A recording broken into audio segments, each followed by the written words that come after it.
Hey there, podcast listeners. This is Justin from Beyond the Uniform. My goal is to help military veterans in their civilian career. This week, I'm speaking with John Vardaman. Not to play favorites, but I have to say this is probably my favorite interview so far. John is a senior construction manager at Tesla, the darling of Silicon Valley. He was a project manager in the construction industry for over 8 years, and does a great job of explaining the construction industry, project management, why he chose that industry, recruiters and the advantage of time and at-bats when using recruiters.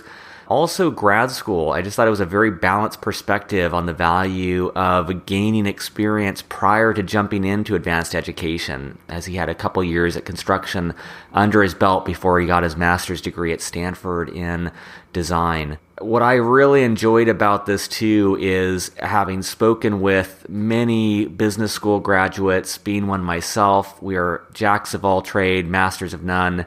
John, on the other hand, has really done a deep dive in a functional role and an industry in a way that is just really inspiring. And you can tell he's got a real passion for what he does and where he works. As always, at beyondtheuniform.io, there are show notes. I give timestamps for the different topics we cover in this interview.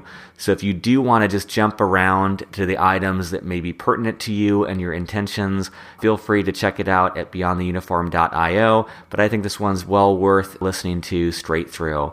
So here is John Vardaman. All right. Well, John, thanks for joining me. You're in Reno right now. Is that right? That's correct. Awesome. Well, I appreciate you taking time out of your schedule to speak with me before the weekend here. Yeah, my pleasure. My pleasure. So for our listeners, I wanted to give some quick background on you, John. So John studied systems engineering at the Naval Academy, and he served as a human intelligence officer in the Marine Corps. After his military service, John transitioned to DPR Construction. They're one of the top 25 construction contractors in the country. He worked there for 8 years, first as a project engineer and then a project manager. And while there, he also earned a master's in sustainable design and construction at Stanford University. He now works at Tesla, which is one of the most admired companies in Silicon Valley for their work with electric vehicles. And he works as a senior construction manager at Tesla's Gigafactory over in Reno, Nevada. They're pioneering battery production work and reducing the cost of that. So, John, maybe to start with, I'd love to learn about at what point you knew you were going to leave the military and how you approached that decision. Yeah, I would definitely say that's one of my more difficult decisions I've ever made, especially, coming through the academy. You have to make such an early commitment to the military. It's not just the 5 years. You really go in from high school knowing it's at least a 9-year commitment. And it's something I had always felt, strongly called to do. It just felt like a really good fit for me, and I actually enjoyed my time in the service very much. But as I finished a couple of deployments, like most folks in my sort of year group, it was the deployment cycle, as I'm sure most people that are still in will attest to, was pretty hectic. And there were two things that were really driving me to consider a career outside the military. One was starting a family. I got married my last year in, and it's extremely difficult, I think, to have a family in that type of environment and be deploying. And to the folks that have done that, my hat is certainly off to you guys. Tremendous accomplishment. It's very difficult. I think the other one is I started looking ahead to what was my long-term career going to be like. As you said, I was a human intelligence officer. I picked that purposefully when I was going through the basic school. But the long-term career path for that was fairly limited. And while my next 5 or 6 years in the military were going to be great, the options after that were, quite frankly, I didn't see them as being that. I didn't see those as being that appealing, and so I made the decision to get out, knowing that it was better to get out after the 5-year transition point than the 10 or 15-year transition point. Although there's certainly people that do that successfully as well. Thank you. And as you made that difficult decision to leave, Did you decide to stay in the reserves, or how did you kind of weigh the pros and cons of doing that? I looked at it very hard, very carefully. I actually went to a couple of reserve recruiting events, for lack of a better term, once I relocated up to the Bay Area. And probably if I'd found the exact right opportunity, I would have done the reserves. It was just geographically, there was nothing that really lined up in my area that essentially would not have had me, redeploying again almost immediately, which was one of the driving factors to decide to relocate and pursue a civilian career.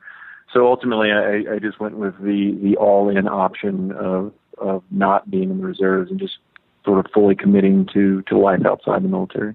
Mm. And I was really interested around DPR Construction. So in some of the data I've put together, Marines are the most likely of all naval officers to go into real estate and construction as an industry. About 5.5 of officers pursue that.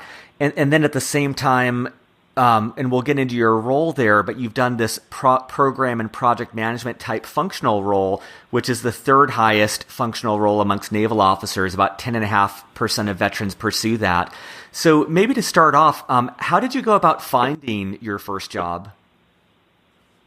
Sure. I think I actually took probably a pretty common pathway using military headhunters, for lack of a better term.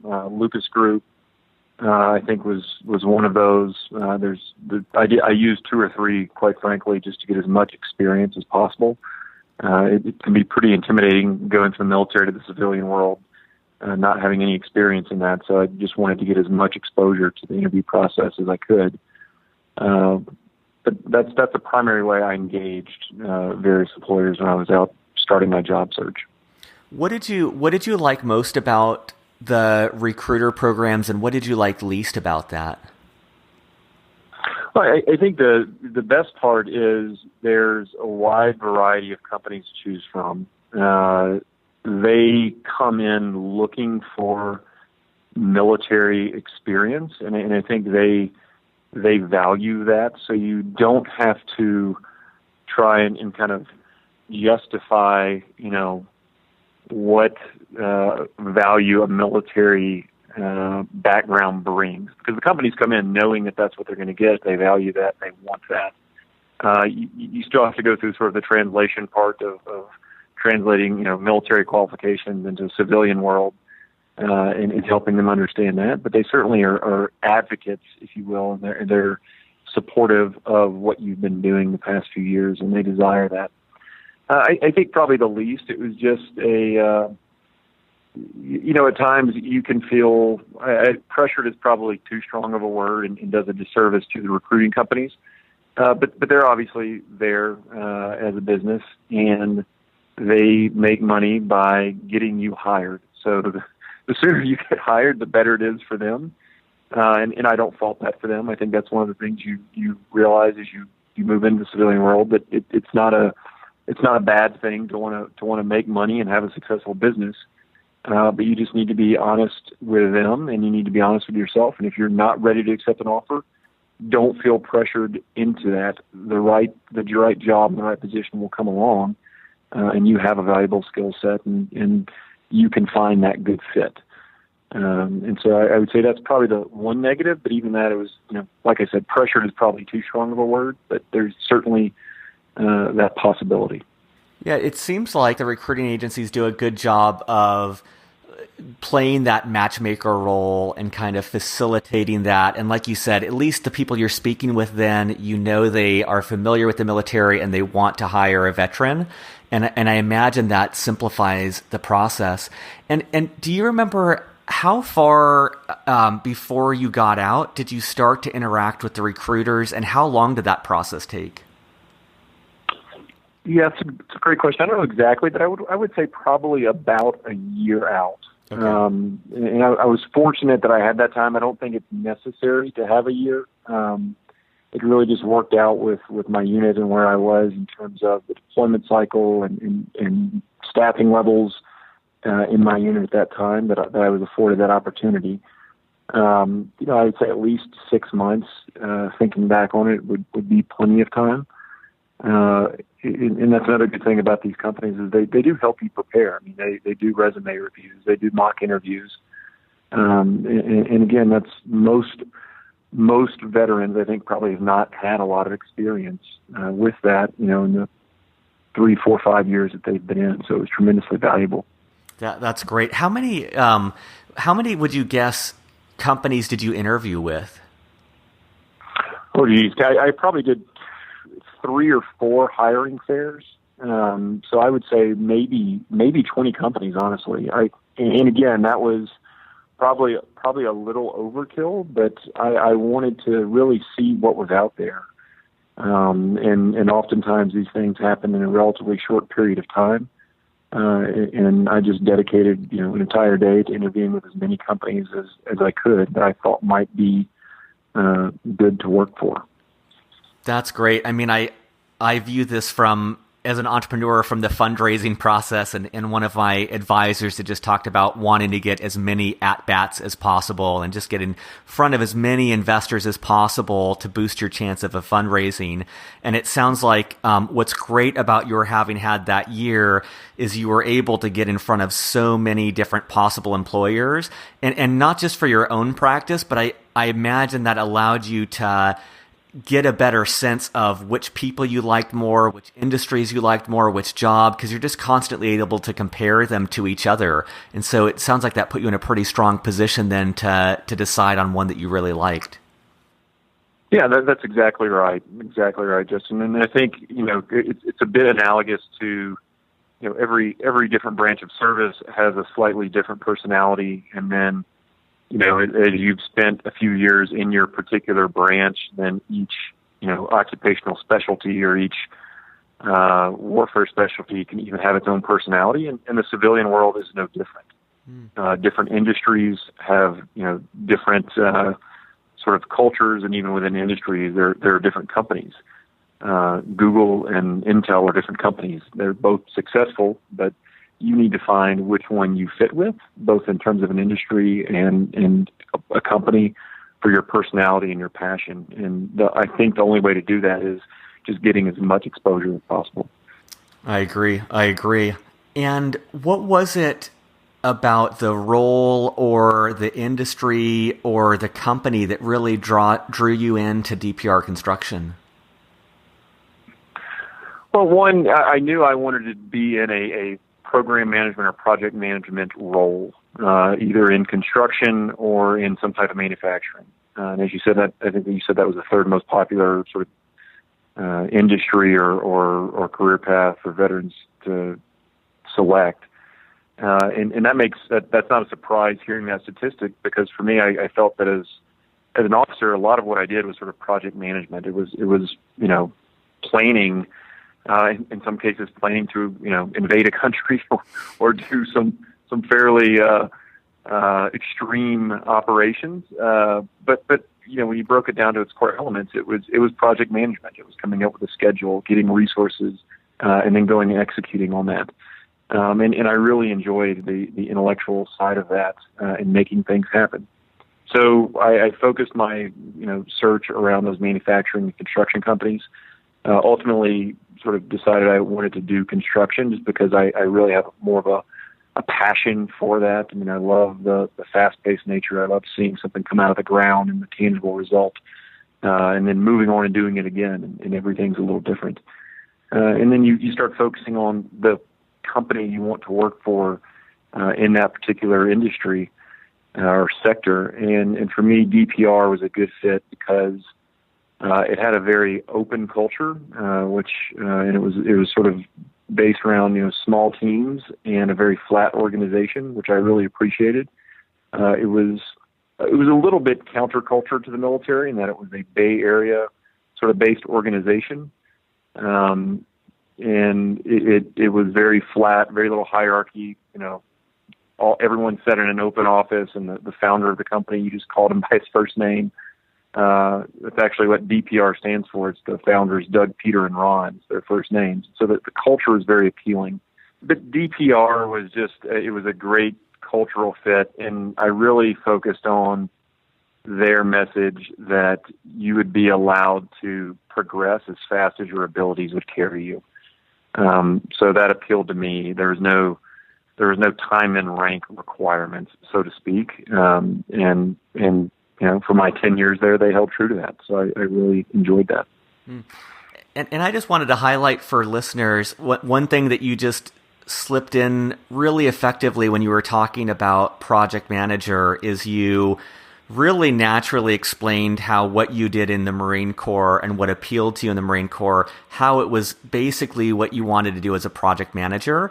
And I just wanted to point out, I thought that was a really effective way of explaining your background in terms of how it would be advantageous for that oncoming role. And that's one thing that's come up in other interviews is the importance of being able to explain your background in terms to the employer that they'll find valuable. And I thought you did a great job of that.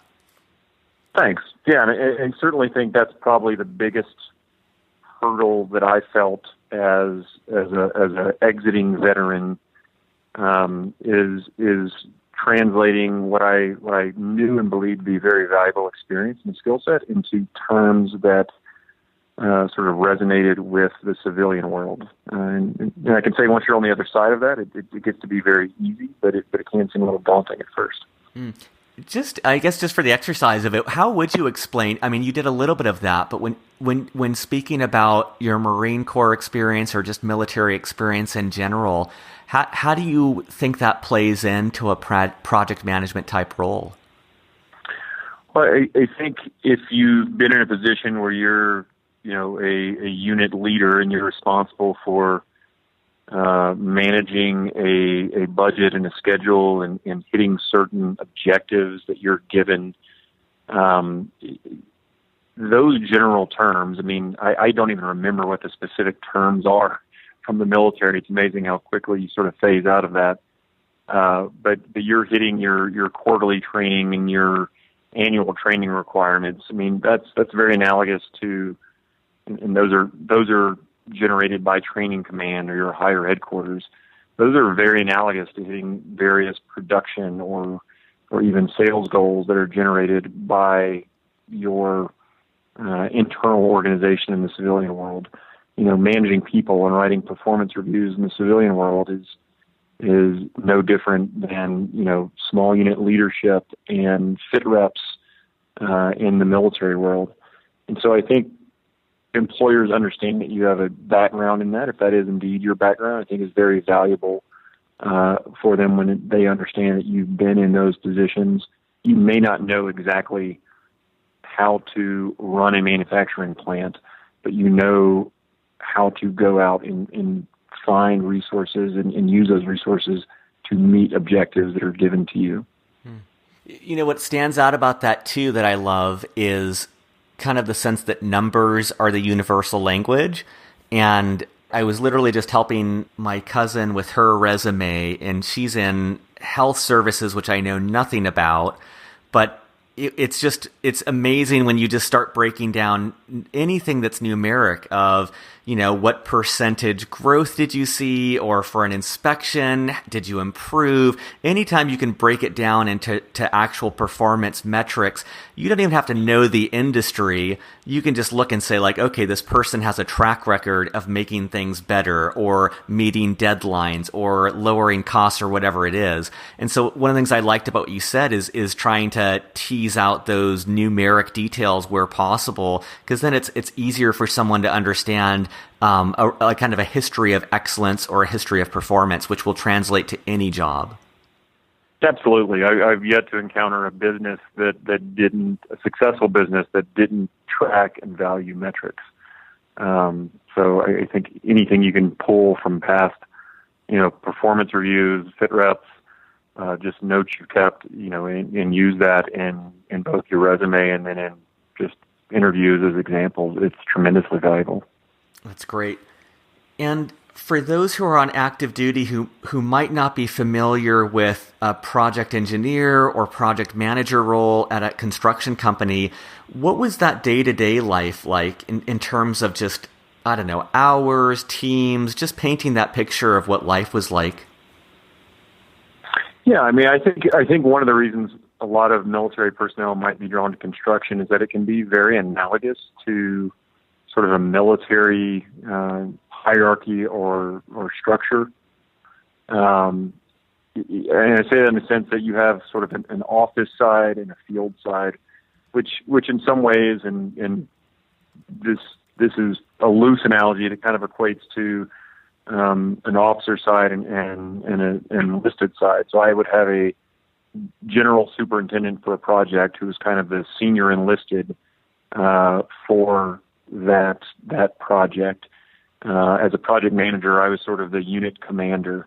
As a project engineer, I was sort of a junior officer or a staff officer of that unit.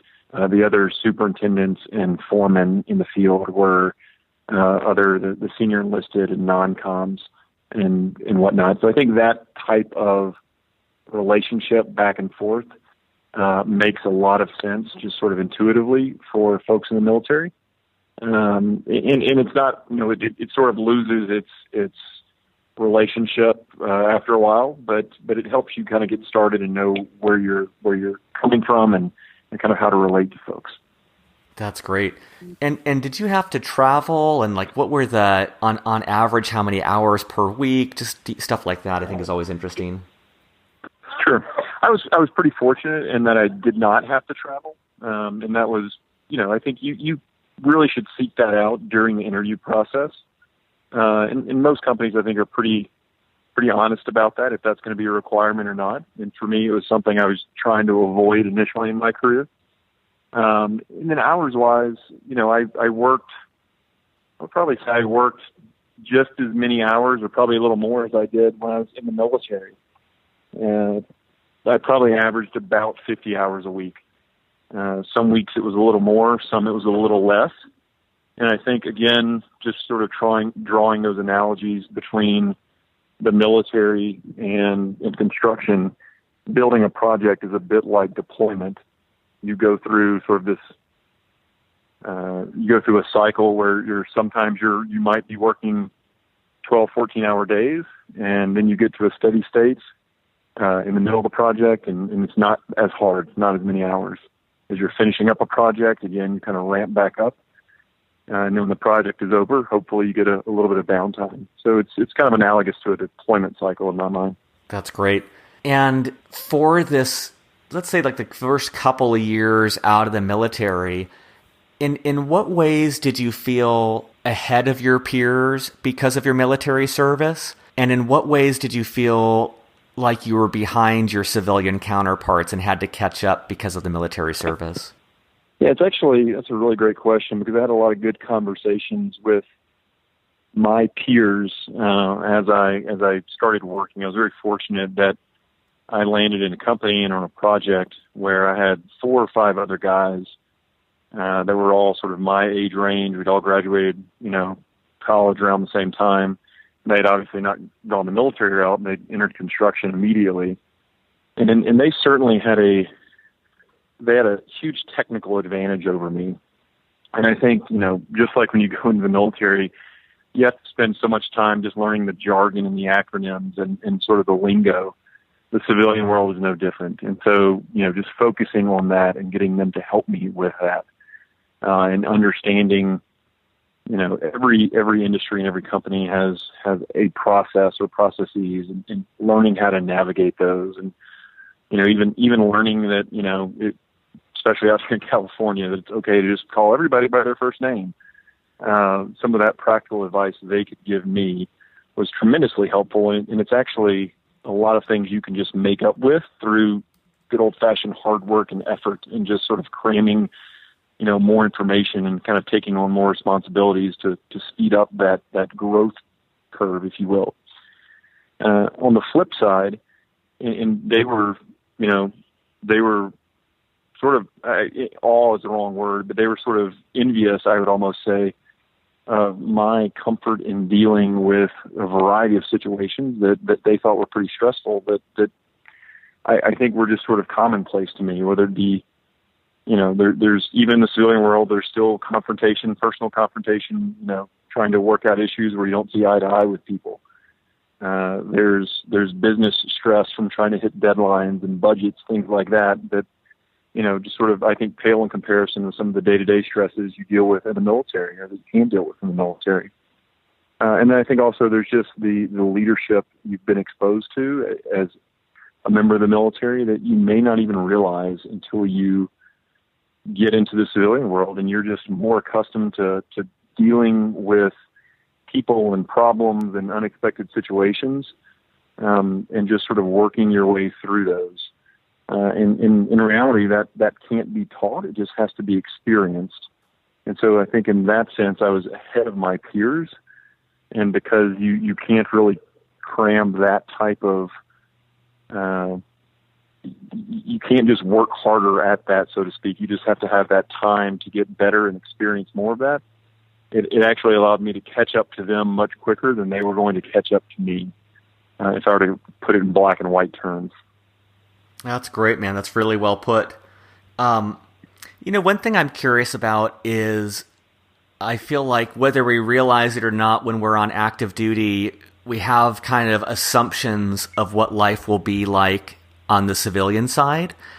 And I'm wondering what was the most surprising thing or one of the most surprising things about civilian life that you hadn't known about when you were on active duty? Yeah, geez, wow, that's a great question. And again, I'll try to answer without insulting, but I think there's you probably, at least I did, and I think the military, for selfish reasons, but totally understandable and sort of encourages that this view that like people in the civilian world are sort of lazy and yet greedy at the same time. I found, I mean, that's sort of blunt, and it's not very polite to say, but I think I had that in my head that we are the military, and we're the only honorable people out there, and we're sort of a cut above. And I would just say that honestly, I met some really, really great people that worked super hard in the civilian world, and they were dedicated, and they had not necessarily chosen to serve their country in a military capacity, but they were super patriotic, had maybe different views than I did, and it was a continued eye-opening experience in that regard. But I was just sort of refreshed, I think, to find that there's really great people that just may have not even had exposure to even ever join the military. And I really enjoyed, meeting them and working with them, just as I did all the variety of people I met when I was in the service. So yeah, I would just say that there's great people they're working really hard.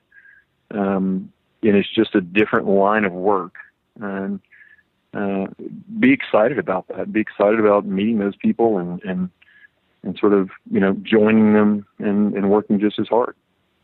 That's great. I mean, as you say that, it makes me realize that, in the military, you have almost like a common set of values and character traits that are admired. And in some ways, and this isn't meant to simplify the military world, but in some ways, because of this common experience and this shared experience, it's like there's a common viewpoint, common ground, common heritage, which in many ways builds a lot of camaraderie and close ties. And then as you talk about that transition, it's something I hadn't realized until you said that, where it is in many ways broadening that definition of success and virtues and, the positive and the negative, and seeing that success and patriotism and all these other things can take on many forms. And a lot of those, at least I wasn't as exposed to in the military. And I don't say that in any way denigrating the military or outside of it, but it's just, I hadn't thought about it until you said it like that, where there is kind of a broader view of these things. Yeah, absolutely. And I agree with you. You have to sort of be able to say that, without denigrating the military, that they're trying, they have personnel levels to maintain as well. And if they're not trying to keep you in the military, then, there's folks that's their job, is retention in the military, and they're gonna try and do that, and it's not a bad thing. It's just it's the business they have to maintain as well. But there's great people out here, and I think you bring up a good point too, Justin, that you've got to. I mean, the camaraderie and sort of the common experience we share in the military and those core values. That was probably a little bit of my arrogance, is that those core values were near and dear to me as a member of the military, but I didn't think that you could generate sort of a similar, I don't call it a belief structure, but sort of that the core values could be as meaningful in a civilian company. And I sort of scoffed initially at when you would read mission statements and core values for private companies. But after I joined DPR and really began to work with them and other companies as well, and saw their culture, I actually completely reversed that thinking. And I would encourage everyone to ask the people you're interviewing with, what is your mission statement? What are your core values? What are you trying to do? What's the purpose of your company? And if you don't identify with that, it's probably not a good fit. And so you can find that sort of shared, camaraderie and culture and core beliefs out there if you look for it and seek it out, because generally you're going to find a group of like-minded people if you match those things up. That's great. And one other thing before I move on to kind of talking about Stanford and Tesla is you've got a lot of management experience at this point. You've got 5-6 years in the military, and then you've got even more than that at DPR Construction and now at Tesla. And I was interested in learning in what ways you find leadership and management outside of the military differs from leadership and management inside of the military, if that makes sense. Sure. I would honestly say it's harder. Quite frankly, it is more difficult outside of the military. I think inside the military, there's certainly challenges, no doubt. But I think there's also, people go into the military looking for challenges, looking for experiences that may place them in difficult situations, and working long hours, or exposed to various hazards, whether it's wartime or peacetime. But people are sort of expecting that, and I think when you get in a civilian world, other things that you probably wouldn't consider a big deal in the military can sometimes cause big issues with the people you're trying to lead or manage. And I think there's, I certainly would chalk it up to the lessons learned on my part. That even to this day, sometimes I can dismiss those offhand because of my military experience, and I have to stop myself and say, okay, let me look at this through their eyes. Is this really an issue, and how do I handle this? So I just think, in a word, it's a little more challenging because there's not that same type of discipline that you have in the military. Not to say there's not a certain type of discipline, but it's just not the same sort of culture necessarily that you have there.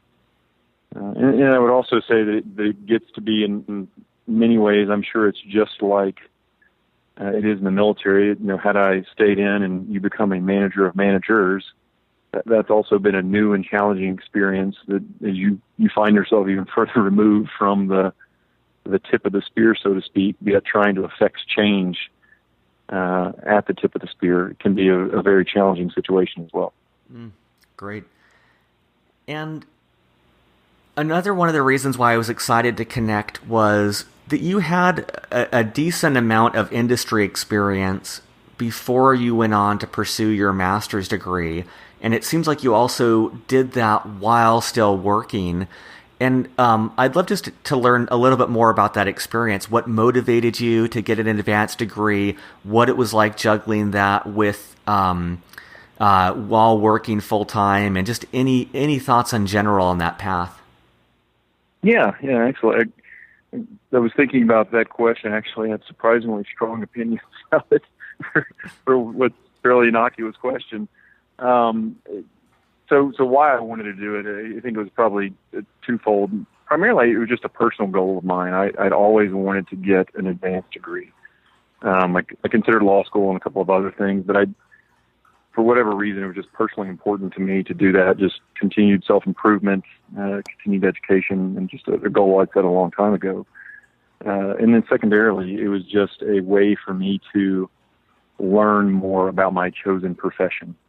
And I think that's something that, I felt very strongly about. If you're going to dedicate yourself to go do something, I wanted to be good at it. And one of the ways to do that is to go back to school and really get that sort of technical and theoretical part of that education, go check that box.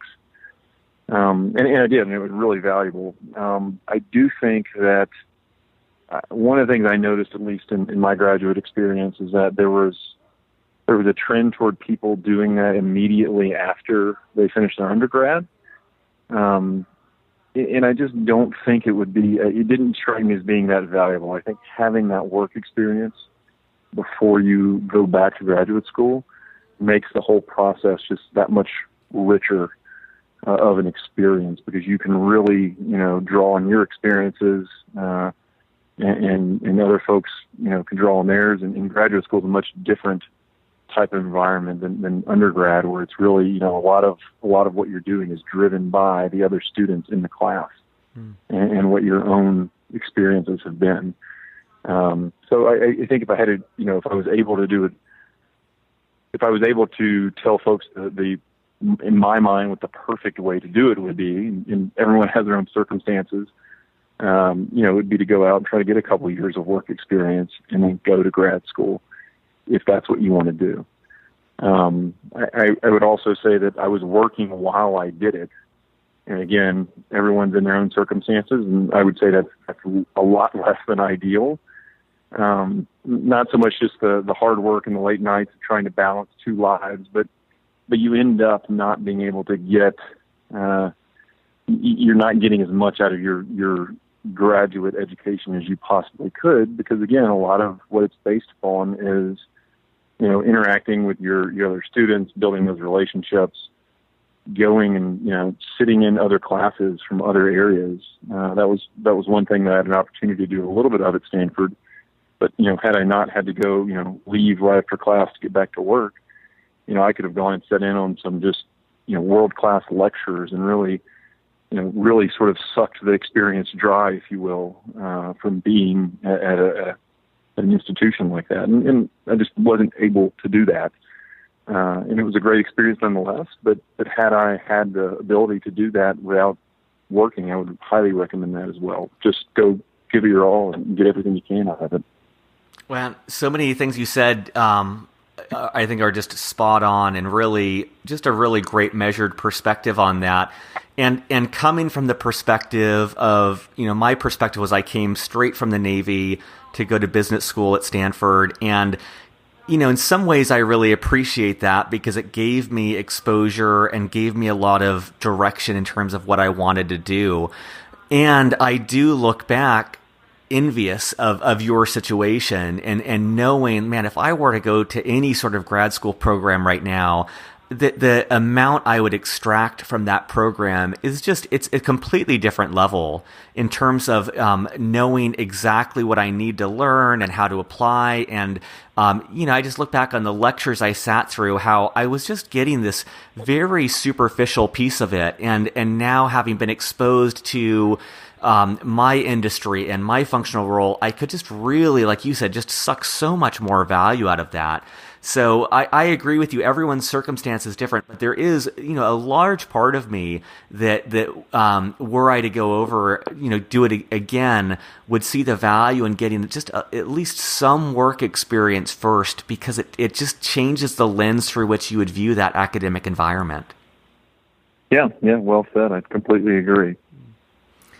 And I know we don't have too much time here left, but I was really excited to learn about your experience in Tesla, and I obviously want to respect the fact that you work there now. But from my perspective, and I think a lot of the people in the Bay Area, and if not the entire world, just really looks at Tesla as an organization with an incredible mission. And Elon Musk, as well, at your helm, is just constantly in the spotlight for his leadership and his visionary aspect of technology. So I was wondering what caused you to transition to Tesla, and what your day-to-day life is like there. No, it's great question. And Tesla's been an amazing opportunity that it just sort of fell into my lap. And I'm extremely, extremely blessed to have had that happen just out of the blue. And I was not unhappy where I was, but ultimately Tesla called, and it was a chance to go and do a couple things I'd sort of always wanted to do. And one of those is sort of industry specific, where when in the construction industry, you can end up with sort of contractors and architects and owners. And most of the time, everyone gets along really well, but sometimes it can be a little bit of a, not acrimonious, but sometimes you're kind of at odds and arguing over contracts, things like this. And the opportunity at Tesla was to come and be really a unique role. We're both the owner and we're the contractor. We're actually our own internal general contractor and internal design team. And so it was an opportunity to come and help lead that team and really try and do construction a new and different way. It really is, just as Tesla's out on the forefront of electric vehicles and energy storage. It's really quite a novel way of building, is to have your own internal team do all of this. And so that was a tremendous opportunity. And then the other one was just quite frankly, and it's idealistic in many of the same ways that folks view those that join the military, just blind patriotism or loyalty to one's country. But it was, I was dedicated and am dedicated to the mission that Tesla represents, which is, you look around, you see just sort of the status quo in industry in general, and sort of not accelerating the pace of change into a more sustainable sustainable modes of transportation and energy use that really affects our whole quality of life, and quite frankly, the quality of life for my kids and their kids. And so the opportunity to come and be a part of that and really be helping to make that change and affect that change, it's what gets me going and out of bed in the morning when I've had a tough day at work. So those two things coupled together are really sort of an irresistible opportunity for me. And plus I got to move up to Lake Tahoe, and I live 20 minutes from a ski resort now. So that wasn't bad either. That is my wife's favorite part in the world right now. We were just up there hiking for about a week in South Lake, and it is such a beautiful part of the world. And that's I didn't actually put together that you lived over here. That would be an incredible commute from Tahoe there to Reno, and just jetting in and having that as your home. Yeah, it's actually Reno. I'll put in a plug for the Reno Board of Chamber of Commerce and Tourism Board, but Reno is a fantastic place to live. We've done quite a bit of hiring here. I was the fifth person on site. Now we're, up into the hundreds. And I used to sell people on Reno, and now I just say, just give it a shot and you'll love it. So it's a great part of the country to live in. Yeah, it seems like they're doing a lot of things right to attract a lot of businesses and a lot of great employees to that area now. Yeah, they are, and there's a lot of other great companies that are coming out here. There's different rumors every day, but there are other companies that are coming out here, and I think it's a really exciting, both an exciting time, but an exciting place to live in. A lot of optimism, a lot of opportunity, literally building a lot of new things out here. So it's especially if you've lived in a bigger city where it's something new is happening all the time, so it's not really a big deal. Out here, people talk about it, and it's kind of that small town atmosphere where everybody's excited about what's going on. That's awesome. Well, I know we're just about out of time. I'm wishing we had another hour or so. I feel like I've had a beer with you for the last 40 minutes or so chatting about this. Yeah, But I'm long-winded though. So no, it's great. I just it's such a different perspective than a lot of the people I've interviewed, and myself as an MBA and a lot of the people I've interviewed so far come from business background, which is a generalist. And one of the things I really admire about your perspective and your background is you've really done the deep dive, and you have built up expertise in a field both educationally and experience-wise. And that's much less common in my world, which is kind of jack of all trades, masters of none. And so it's very refreshing hearing your perspective on a lot of these things. Well, great. I'm really, really glad I could help. And I guess one last question I'd ask is just anything else, if you had the ear of a group of veteran or of active duty people, any other advice or things that you'd want them to know about this transition or about life on the outside? Yeah, I would say that my wife and I also is a veteran. She and I met when she was in the Navy. We've had this discussion often that when you're, we remember 10 years ago when we were sort of on the inside looking out, it was intimidating, quite frankly. And I think sometimes that was even hard to admit to ourselves and to others in the military.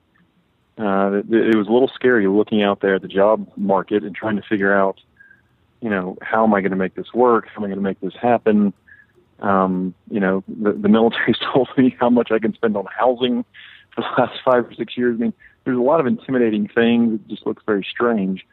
It is not that bad. And I would just encourage folks to be confident in your abilities and your skills. Knowing what I know now, I have 100% confidence in myself to go out and get, I don't want to sound arrogant, but you've been equipped with the skills to go land almost any job that's out there, as long as you pour yourself into it. And so I would just encourage you to find what you're passionate about, find something that you love doing, search hard, search, wide and long, and find what you're passionate about, and just go throw yourself into it.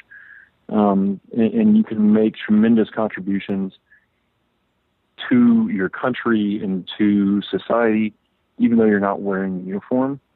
And I think it was important for me, and I think that's still important for a lot of veterans. And so I just encourage you to, approach it with gusto, if you will, and excitement, and go hurl yourself into it. Wow. I mean, great words to live by. And I agree. I think so many people end up in careers that might not be the best fit for them or might not be the most fulfilling. And, I share your sentiment that the military community is so well qualified for so many different roles. And in your case, while you were in the military, that took, a year of searching and interviewing and finding the right spot. And it sounds like you did find that. You found that community in that part of the world that really resonates with you on a personal and professional level. And I don't imagine it was easy to do that, to find that, but I think it's great to see that you've really embraced that. And I think that's a great example for a lot of people in the military. Well, thanks. I appreciate it. Thanks a lot, Justin. Yeah. And thanks for doing this. This is a great tool. I really, when you reached out to me, I was super excited to see what you were doing. In any way I can help, generally or specifically, I'm happy to do it. Thank you, John. Well, I really appreciate the support, and it was great chatting with you. Okay. You too, Justin. Take care. Take care. Surface.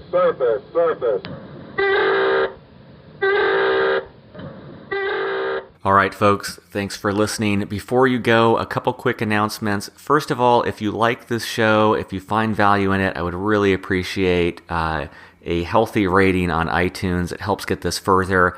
If you know of others who would benefit from this advice, please send this along to them.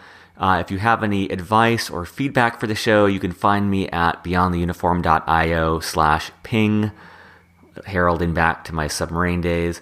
Lastly, as well, servicetoschool.org. It is a free enterprise. I get nothing for saying this, but I think it's a really fantastic organization that will help any veteran, give them counsel and advice and coaching and a lot of free, valuable tools to help you get into your ideal college, grad school, med school, business school, law school, whatever it is.